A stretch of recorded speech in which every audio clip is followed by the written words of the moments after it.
Welcome back to New World Next Week. I'm James Corbett of CorbettReport.com. And I'm James Evan Pilato of MediaMonarchy.com. Canada quietly compensates MK Ultra victim. We got that story, plus what's not in the JFK files. But first, on this not unmitigated good news episode of New World Next Week, taxpayers hit for $650,000 after cop assaulted and kidnapped an innocent nurse for refusing to break the law. We grabbed this from Matt Agarist, a different take on the sort of good news of the settlement of this story. The University of Utah Hospital was thrust into the spotlight in September after body cam footage was released that showed Detective Jeff Payne arrest nurse Alex Wubbles on July 26th. One of the most astonishing aspects of the encounter was that Wubbles did nothing wrong. She was defending the rights of an unconscious patient when police demanded a blood sample from him, and the fact that she told Payne no became probable cause for her arrest. Now, taxpayers are going to be held accountable. Nurse Wubbles and her lawyer, Kara Porter, announced this week they will be settling with Salt Lake City and the university that runs the hospital for a grand total of $653,000. When Salt Lake City police claimed they changed their procedures for how police officers interact with medical professionals, it should be noted that a criminal investigation into Payne's actions was not issued until the video of the encounter went viral, as they say, a month after it happened, over a month after it happened. According to the conditions of the settlement, it covers all possible defendants in a lawsuit, including individual police officers and hospital security officers, and the payout will be divided among the city and the university. The other good note addition to this, James, before I throw it back to you, Wubble says she's going to use a portion of her money to help people get body camera footage for themselves in their own kind of disputed arrests. James? Yes, so for people who don't know this story, you should go and watch the actual footage of the incident itself, because it is absolutely enraging. I remember when I saw this, when it first made its rounds, a couple of months ago, whenever it was. I mean, it's just heart-palpitating, enraging footage of a nurse who is literally in her complete right, doing nothing wrong, not breaking any law, not doing anything whatsoever wrong. In fact, doing the right thing in protecting her patient, and she gets arrested for it. It's just absolutely horrific to watch. So it is good that she's being compensated. It is good that the officer directly involved in this, I believe, has been relieved of his duties. And another officer has been demoted as a result of this. So that is to the good, I suppose. It certainly could have gone a lot worse, and as Matt Agarist points out, nothing started, no investigation into the incident started until there was a public outcry. So once again, public outcry is important in issues like this.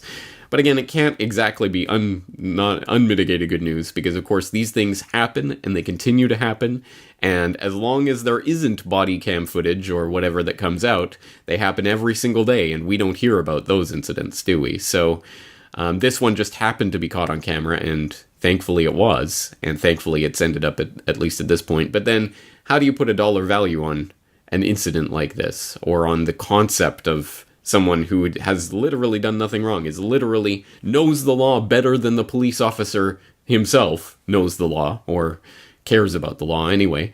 How do you put a dollar value on that figure? And that's something that I think we'll return to at the end of this episode. But at any rate, not unmitigated good news, but at least it could have been a lot worse.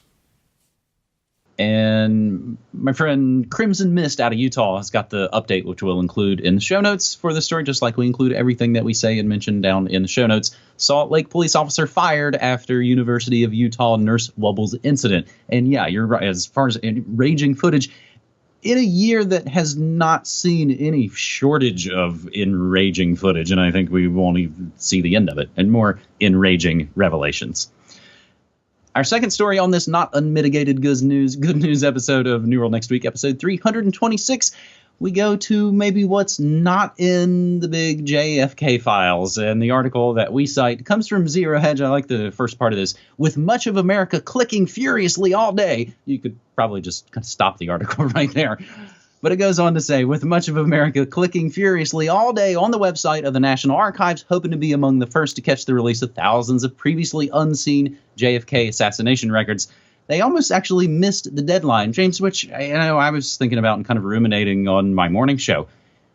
This came from the outcry of Oliver Stone's JFK film. At the end of the film, there's the title card that says these records are going to be, held away forever. It caused a public outcry that caused then President Clinton to write the JFK Records Act. Now, 25 years later, it's now playing out. And again, this is something I think that as you get older and you continue to pay attention, in some ways, these things get paid off, as it were, in life and in watching sort of the pop culture world.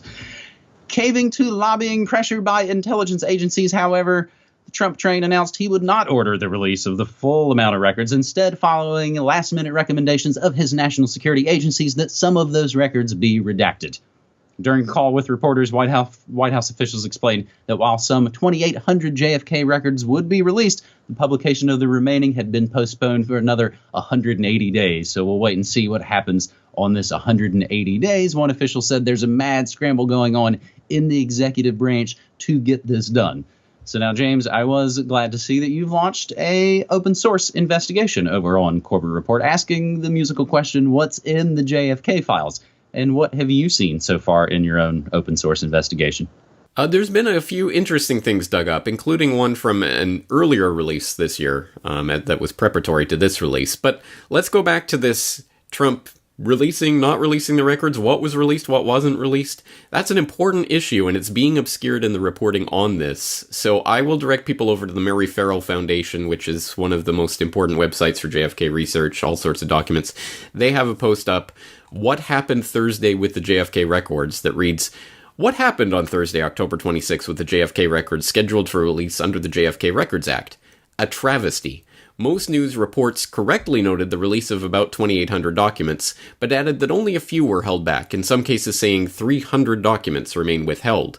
They are off by a factor of 100. In fact, tens of thousands of documents, possibly as many as 30,000, remain sealed at the National Archives. If President Trump had gone golfing at Mar-a-Lago and done absolutely nothing on Thursday, the National Archives was set to release all the documents. See the relevant language in the ARRB final report. This includes 3,147 withheld in full records never seen, and an unknown number of redacted documents estimated at about 30,000.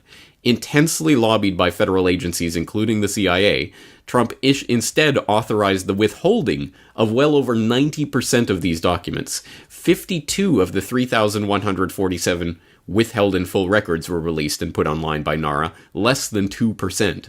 And 2,839 of the redacted documents were released, which is probably less than 10% of that set.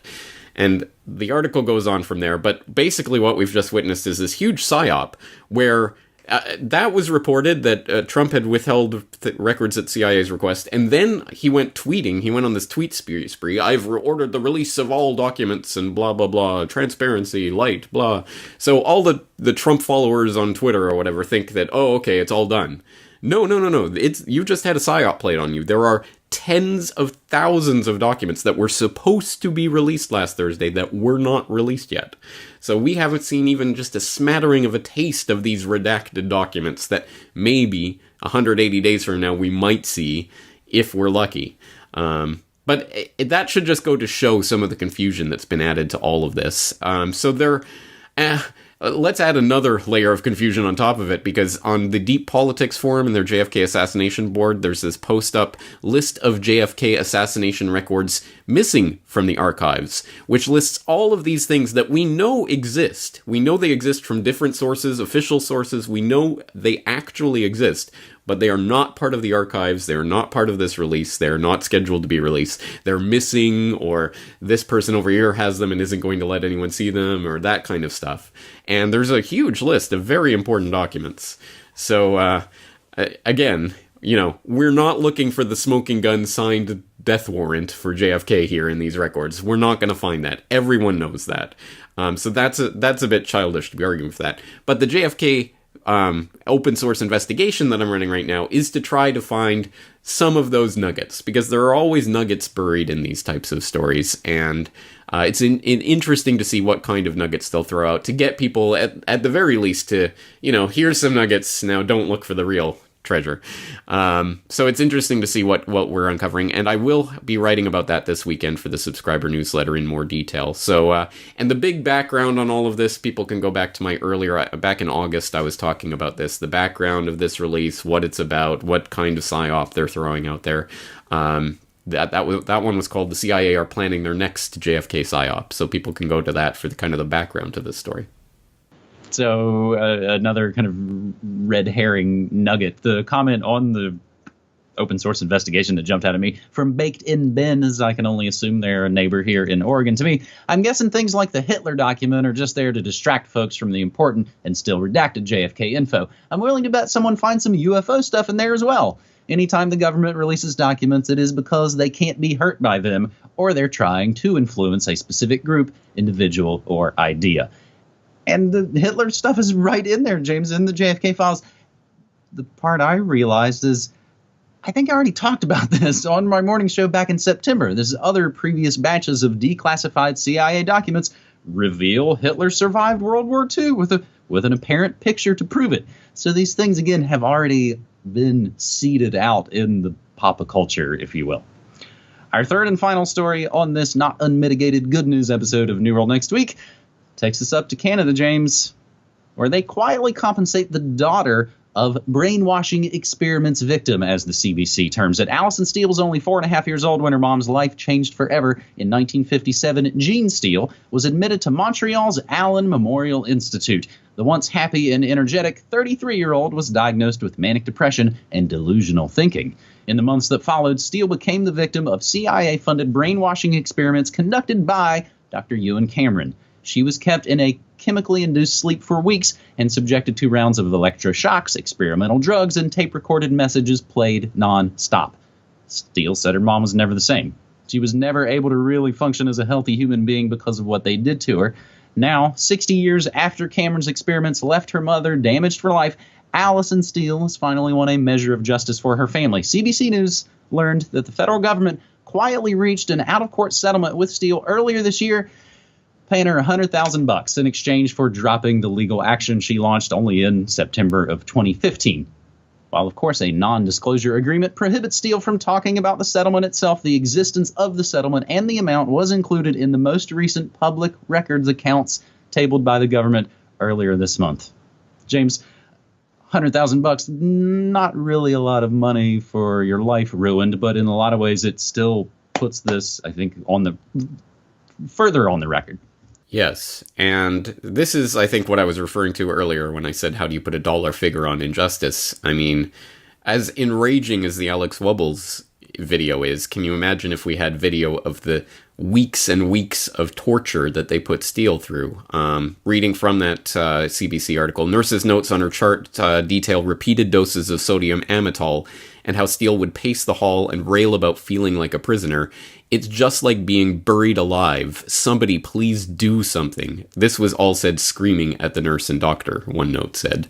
So she's literally screaming about being buried alive, being kept in chemically induced sleep for weeks at a time, doing all this experimentation and torture. I mean, that's what it was. It was chemical medical torture that they put these people through.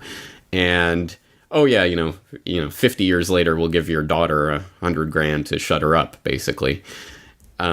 No, that isn't justice. That is not justice for these types of things. And again, this is what we know about now, half a century later, but what are they doing now? And do we really think that, in the 70s, this all came out and so they dusted their hands of it and they don't do anything like this anymore? No. I mean, it's just one of those things where, we'll find out in half a century from now what they were doing in 2016, 17, and we'll be angry about that then. This is not justice. And this fundamentally doesn't get at the problem because, of course, no one's going to jail, no one's being upturned. The CIA isn't being splintered into 1,000 pieces and thrown to the wind like JFK said. So, business will continue as usual. It's something, and it is at least admission of guilt retroactively a long time later. So it's something, but it is certainly not unmitigated good news. And we could include here, and I'm sure people have laid all these out before, all the times governments around the world admit, oh, sorry we experimented on you, sorry we sterilized you, sorry we gave you syphilis, sorry we did all these things, whoops, sorry. And it goes on and on. Now, what I scroll back up to in this article, manic depression and delusional thinking. Anybody allegedly suffering from any of that anymore? So again, we got to be really careful about what's going on in the whole divide and conquer rage alleluia America, because we're going to start pointing fingers at people. No, I didn't say anything because I wasn't manic depressive.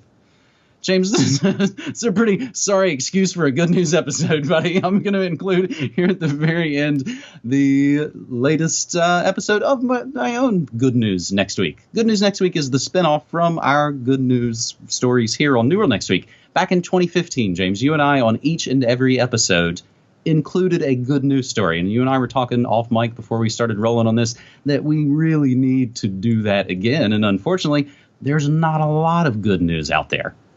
So, again, we will turn to you, the audience, to give us that good news using hashtag Good News Next Week, just like you submit stories using hashtag New World Next Week. So my latest episode of Good News Next Week comes on the heels of spending some time back in my family town, back in West Virginia, trading coal mines for beehives. West Virginia coal miners, trading in mines for some hives. So-called agri-hoods are just another name for victory gardens in 2017, and repair cafes show that mending is better than ending. And those are some of the, I think we call some of the ways that we are winning in solutions-oriented stories. James, I saw a guy in concert last night whose latest single says, "I recommend that you stop watching the news."